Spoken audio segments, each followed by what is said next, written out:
Hello and welcome to the channel. In the previous lecture, we will complete the examples which is based on stator design. Okay, so prefer first stator design examples and part of the stator design. Now we will move on to the rotor design part 1.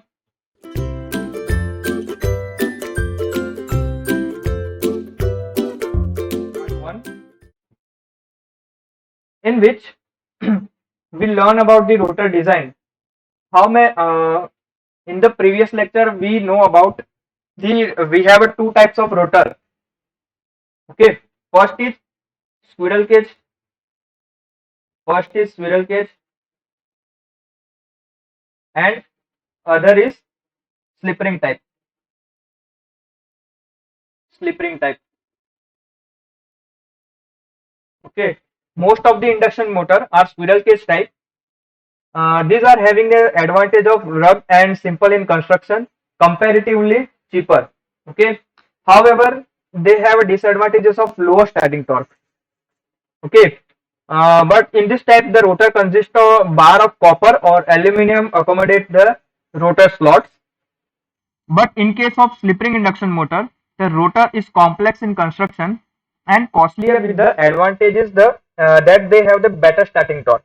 Okay, so first of all, look the squirrel cage rotor. This is squirrel cage rotor. Here, copper bars, and here is a slip ring induction motor.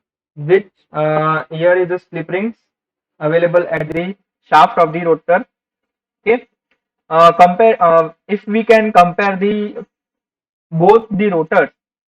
Slip ring rotor is better than the squirrel cage, but rotor is complex in constructions. See, here is a windings and three slip rings are here, and here is a carbon brush. So that the disadvantage is what the carbon brush is become more losses occur in that carbon brushes. Okay, and we have to change this carbon brushes time to time. Okay, so slip ring induction motor is a little slight costlier than the squirrel cage induction motor. Okay, but here in the squirrel cage rotor we have a better starting torque comparatively squirrel cage rotor. Okay, or in the slip ring rotor, this rotor is consist of star connected distributed three phase winding. Okay, now this is the basic idea about the rotor. We have a two type of rotor. First is squirrel cage, second is slip ring rotor. Okay, and we will differentiate both the rotors and we show the images of this both the rotors. Now there is a air gap between the stator and rotor. Okay, which is very critical part. So the performance parameter of the motor like the magnetizing current, power factor, overload capacity, cooling, noise, which are affected by this length of the air gap. So we will carefully choose the length of the air gap so that this performance parameter is not more affected. Okay, which are the parameters. So length of air gap, which are the parameters? The performance parameters of the motor, like which are the parameters? First one is magnetizing current,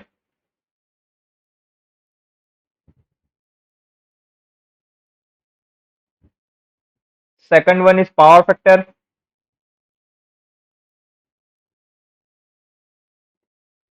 third is overload capacity,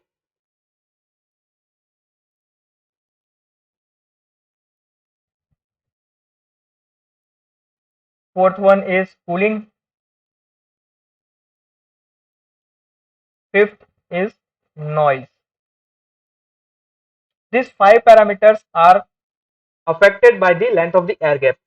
Okay, now one by one we will learn about this all these parameters, that how the length of the air gap is affected these parameters. Okay, so first of all we will learn about the power factor.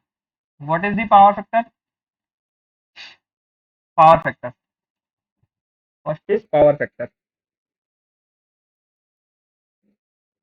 So the mmf which is required to send the flux through the air gap is directly proportional to the product of the flux density and length of the air gap. Okay, here is a I can draw the phasor diagram of induction motor with two different air gap lengths, which uh, first one is here. Okay, I will draw first one is here. Here is a phi m versus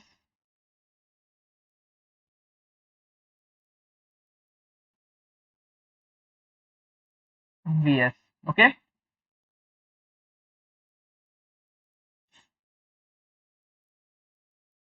here is1 angle is phi 1, angle is phi 1, and here is a magnetizing current Im1, which is directly proportional to flux. Okay,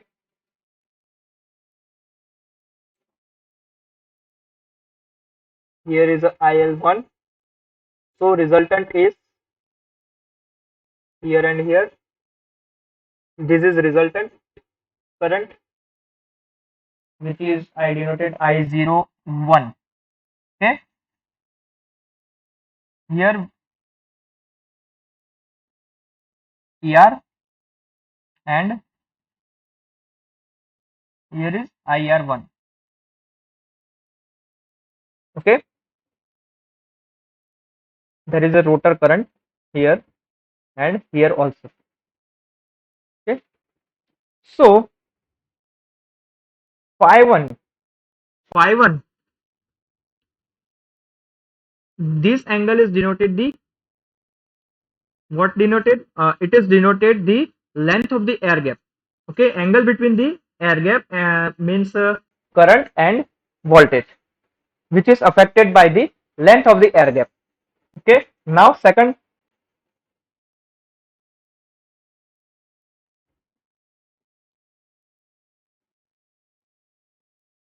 one is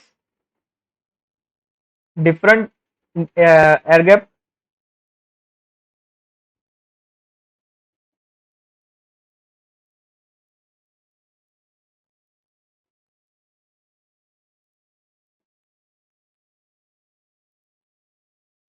Same, here is a Vs, here is ER, then length of the air gap is different. Here is phi 1, but here is phi 2. Okay, angle is phi 2. Okay, here IS2 with different air gap. Here is IL2, and here is Im2, magnetizing current Im2. If the air gap length is more, then magnetizing current is more. Okay, that's why I prefer Im2 here. Now what is the resultant? Here is the resultant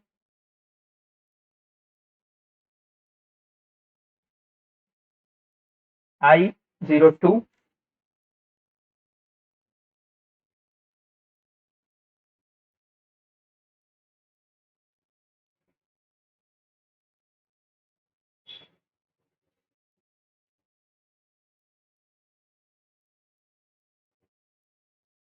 Okay, I dash R2, and here is a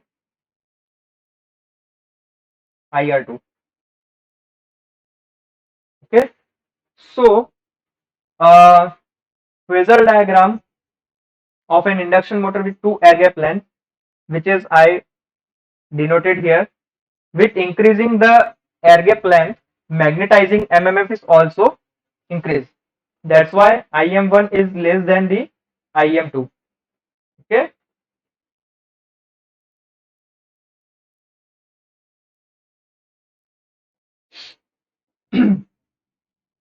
Therefore, the phasor angle between the applied voltage, that is Vs, and stator current, that is Is1 and Is2, will increase with the which gives the lower power factor.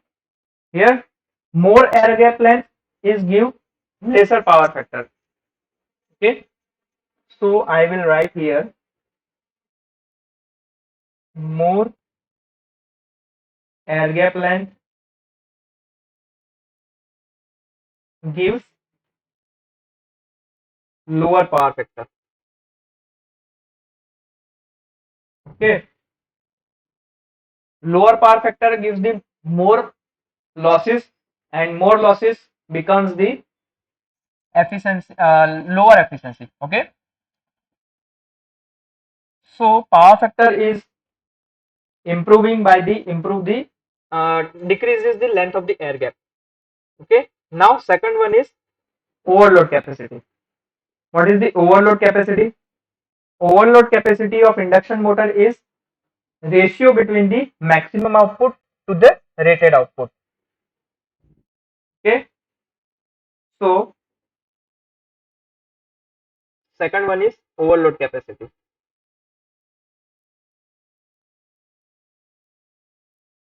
How can we denote it? It is the ratio of maximum output to the rated output, which is the rated output, is called the overload capacity. Okay, this maximum output can be obtained from the circle diagram. Circle diagram is a topic which we can cover in the next lecture or in a future lecture. Okay, the diameter of the circle diagram is Vs by Xs.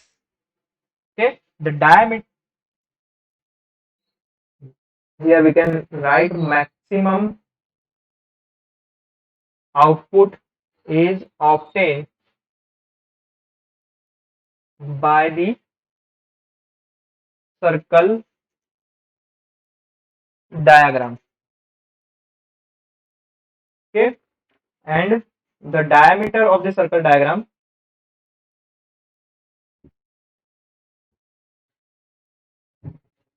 circle is what? Is Vs by Xs. Xs is what? Reactance of the motor. Okay, and Vs is what? Applied voltage of the motor. Okay, the length of the air gap affects this leakage reactance, and if the air gap is large, the leakage flux is reduced, hence they reduce the value of leakage reactance, which decreases the value of leakage reactance, the diameter of the circle diagram increases, hence the overload capacity is also increases. Okay, so if air gap increase, that what happened? Then leakage flux reduce, then leakage flux reduce. If the leakage flux reduce, then what? Then leakage reactance reduce.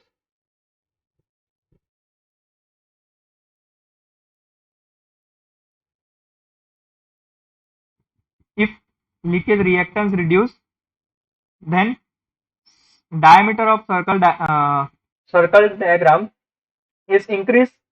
Diameter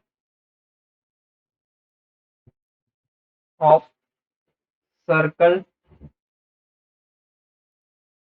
diagram is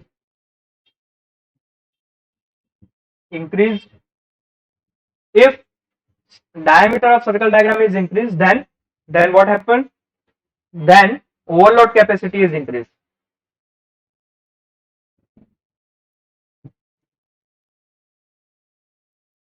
Is increased. Okay.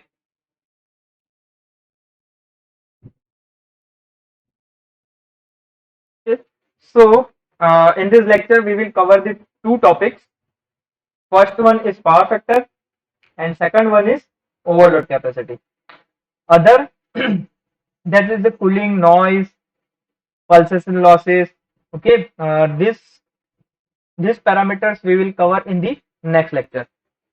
Okay, so don't forget to like, share and subscribe the channel and press the bell icon.